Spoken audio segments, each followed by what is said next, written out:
అస్మద్గురుభ్యో నమః. మహాభారతంలోని గాంధారి పాత్ర. గాంధారి పిల్లల పెంపకం. ధృతరాష్ట్ర మహారాజు ధర్మపత్ని శకుని సహోదరి గాంధారి 100 మంది పిల్లలను క్రమశిక్షణలో పెంచకపోవడం అనేది ధృతరాష్ట్ర గాంధారి తల్లిదండ్రుల తప్పేనని మహాభారత ఇతిహాసము గుర్తు చేస్తుంది. గాంధారి 100 మంది పిల్లలకు తల్లి అయినది, కానీ 100 మందిలో ఒక్కరిని కూడా సవ్యమైన మార్గంలో నడిపించలేకపోయినది. పిల్లల చేతిలో కీలుబొమ్మలా మారారు గాంధారి ధృతరాష్ట్ర మహారాజు. రాజ్యాన్ని బిడ్డలైన పాండవులు కౌరవులకు సమంగా పంచే విషయంలో గొడవలు జరిగాయి. వారి క్రమశిక్షణ దారి తప్పింది. పిల్లలను కాచుకొని కూర్చోలేక పతివ్రత ధర్మాన్ని అనుసరించి కన్నులు ఉండి కూడా ధృతరాష్ట్ర మహారాజు అంధుడు కాబట్టి కన్నులకు గంతలు కట్టుకొని పతివ్రత కాగలింది, కానీ బిడ్డలకు మంచి తల్లి కాలేకపోయినది. వారిని పట్టించుకోవడమే మానేసింది.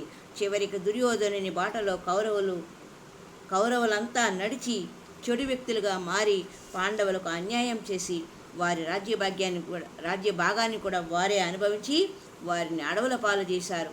శకుని లాంటి చెడు స్నేహితులతో కలిసి పూర్తిగా నాశనమయ్యారు. అలాగే తండ్రిగా ధృతరాష్ట్రుని పాత్ర. కౌరవ రాజ్య పరిపాలకుడు పుట్టుకతో అంధుడైనాడు.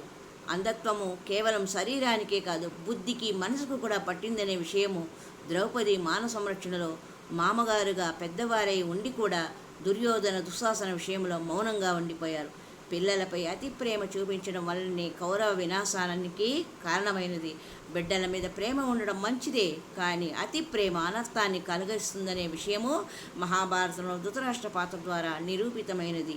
అతడికి ఉన్న అతి ప్రేమ బిడ్డలను చెడ్డవారిగా మార్చింది. కొడుకుల వినాశనానికి ధృతరాష్ట్రుడు పరోక్షంగా కారణమయ్యాడు. చిన్నప్పటి నుండి వారిని ఒక క్రమశిక్షణలో పెట్టి ఉంటే వారు పెద్ద అయ్యేసరికి ఎన్నో కొన్ని జీవిత విలువలను నేర్చుకుని ఉండేవారు. కానీ ధృతరాష్ట్రుడు గాంధారి అతి ప్రేమ, అతి నమ్మకం కౌరవుల వినాశనానికి కారణమైనది. ప్రతి తల్లి తండ్రి ఈ విషయం పట్ల తప్పకుండా తమ పిల్లల పట్ల అవగాహన కలిగి ఉండాలి. హరి ఓం తత్సత్.